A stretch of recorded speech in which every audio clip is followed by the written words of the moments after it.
I'm Corey Strumman. Welcome to the Rochester Rising podcast, where we amplify the stories of entrepreneurs in Rochester, Minnesota. Thank you for spending some time with us today to learn more about small business and the culture of entrepreneurship in Rochester. We hope that you learned something today from a local entrepreneur that can help you with your own journey. Rochester Rising is a part of Collider, a Rochester-based nonprofit that activates, connects, and empowers early-stage entrepreneurs in our community. You can learn more about Collider and how our organization can help accelerate and assist your journey at collider.mn. We release a podcast episode the second Wednesday of each month here at Rochester Rising, which you can find on the Collider website or wherever you best like to listen to your podcasts, including on YouTube. We also have many articles and videos that we have created over the years telling the stories of both new and very experienced business owners. You can find all of that content on our website.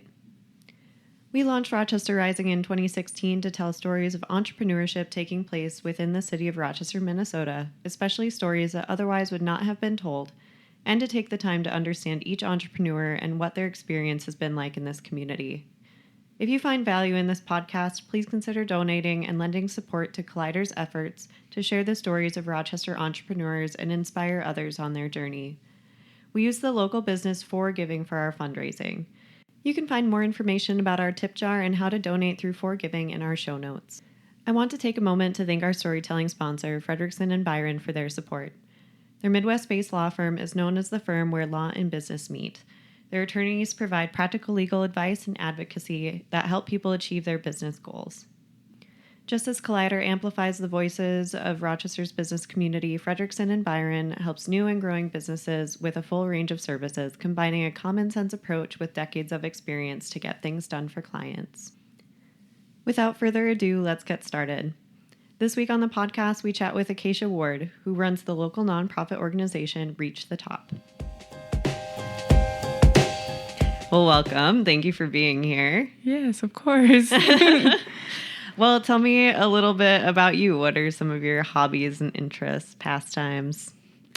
So I have 3 kids, so I spend a lot of time just hanging out with them, being outdoors with them, and trying new things. We love to explore, so that's what we do for fun, yeah. Awesome. What brought you to Rochester originally? I was born here. Cool.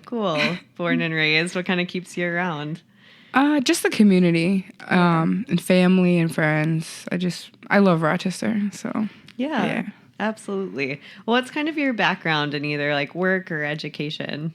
So for work, I started in like the customer service field, and then because of the pandemic, I left my job in that field and actually worked part-time in childhood education. Oh, cool. So I started doing that, and I fell in love with it, and that's what I'm actually going to school for right now. Oh, cool. Congratulations. Yeah, thank you. Sweet. Where are you taking courses from? SMSU at Southwest Minnesota University. It's out of Marshall. But I do everything online because it's too much work. That's such a nice thing these days is that you don't have to like physically go to school. I think that's really cool and useful. Exactly. It's faster and easier. Yeah, absolutely. And allows you to like live your life around it as well. Yeah. Well, what sparked your idea for Reach the Top, and what kind of led you to act on your idea and get it started? So what sparked this is Reach the Top is something that I wanted to do like for years. I originally planned it by I took a sheet of paper out of a notebook and I wrote on the top like my future. Mm-hmm. And at the top right under that, I put give back and help others. And then I made like a giant list of what I can do. Like I can have a food pantry and I can have a closet where they can get clothes. Yeah. I can have a computer lab. And I just grew that list, and then it sat on my fridge for like a year. And then finally it was like January of this year, I took the list off my fridge and I was like, I'm just going to start somewhere. And I started by getting a storage unit, collecting donations, and like spreading the word to people who might need clothes. Yeah. So I started there. What sparked my interest was I grew up in poverty, and then I myself went through poverty through my early adult ages. Yeah. And I got a lot of help from like different resources, and I also got turned away or like told to go somewhere else, and then that place wouldn't be able to help. So I got sent in different directions. So my overall goal for Reach the Top is to have a place where people can come, get the resources they need, and leave knowing they got that help. So that's where my motivation comes from. Yeah, absolutely. Would you say that Rochester is kind of lacking in resources for people struggling with poverty? I think it depends. I think Rochester has the resources. It's hard to find them. You have to dig deep.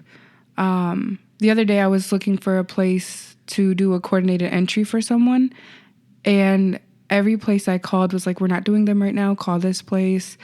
And it's really hard when you're the person going through that. Yeah. Like, so I want to be the person that can help people get to where they need to be instead of being sent place to place. Sure.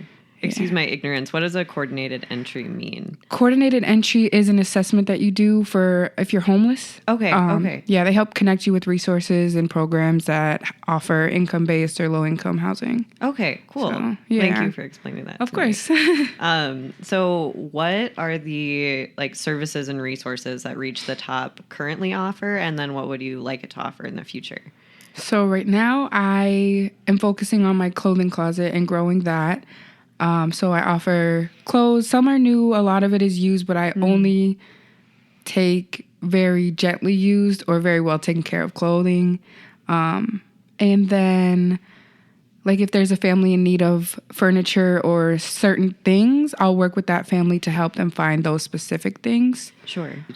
In the future, I want to have a building that is just different sections. So if someone needs help with housing, they can go to this room and meet with this person. If someone needs legal assistance, they can go in this room and meet with them. In the back of the building, there will be the closet and a pantry and just a big building full of resources. Yeah. You know? Absolutely. Yeah. That sounds really cool. Yeah. How did you go about kind of finding a space when you were getting started? So I just looked up storage units because you can hold a lot of clothes in a storage unit. Yeah. And I actually, right now, it's in CubeSmart. And yeah, I'm growing it right now. I originally wanted it to look like a store because of life. I got a little busy and now I'm less busy, so I'm reorganizing it the way I want it to be. Yeah. So awesome. Yeah. What are some challenges you faced as you were getting it started? Time. I'm one person. Yeah. And 3 kids, full-time school. I moved. A lot of unexpected things happen, and it's just time. It really is the biggest factor. And the other thing is I had a lot of support with my idea. Everyone was like, yes, I'll join your team. I'll be a board member. And now I have just me. So it's like... That's really frustrating. Yeah. I'm sorry. It's okay. I'm working on it. And I'm working on being more educated in other areas that I'm not to help it grow the way I need it to. Sure. Yeah. Absolutely. That's definitely part of any like business or organization growth is just like educating yourself. Exactly. Totally. Have you found the Rochester community to be like generally supportive of your work and mission? Oh, yeah. So many people want to donate. So many people have things they want to donate. Like one of my friends has her basement full of stuff and it has a little Post-it with my name on it. Yeah. Strangers, because all I did was post it. There's a Buy Nothing group on Facebook. Yeah. And I posted on there that I'm starting a nonprofit. I'm looking for clothes to donate to people. And I spent one day driving around meeting people, and everybody was like, I have a van, and it was full by the time, like 2 hours. That's amazing. Everyone's super helpful, and yeah, Rochester's helped a lot. So, That's great. Yeah. Awesome. So for people that come to Reach the Top, what is their experience like for getting clothes, utilizing your services? So a lot of the time people reach out through Facebook. We have a Facebook page. They just message me, tell me what they need, and I go grab the clothes for them right now, just because it is in a storage unit. Some people have met me there and picked out their own clothes. But for the most part, I just go in. I ask them like what kind of styles they want. Do you need business clothes, like athletic clothes? What like, what's your style? Mm-hmm. And then I go pick out clothes that match their style and their size, and I bring them to them either door to door or in person, just hand them to them, because of the COVID thing, you know, Right. some people don't want to meet face to face. Totally. So, yeah. No, that makes sense. Absolutely. Yeah. What are your greatest needs with Reach the Top, and how could the community help you? My greatest needs are help. Like I said, I'm one person and it's a little hard. So yeah, I just really need help, and I need board members, and I need people who are educated in nonprofits and like funding and all the big things nonprofit. Yeah. So Absolutely. yeah. Well, what advice would you give to others who are kind of considering starting an organization but don't necessarily know how to get started? Do your research. I just would say go for it. You can't go wrong. You know, if you're trying to do good in a community, somebody is going to support that and somebody will be there to help you. So just try to make connections and network. Really big on LinkedIn. I made a LinkedIn like 2 months ago, and it has got me so far with meeting people in the community and building relationships. So yeah. Absolutely. Yeah. Sweet. Well, thank you so much for sharing with me and for being here today. Of course. Thank you for having me. Thanks so much to Acacia for sharing her story. You can learn more about Reach the Top and how to contribute to their resources by clicking the link in the show notes. And thank you for tuning into the podcast today. We are so appreciative of your time spent listening and of your support of our work here at Collider. If you know an entrepreneur who would benefit from the conversation today, please share this podcast with them so that they can benefit from the experience of other business owners in the community.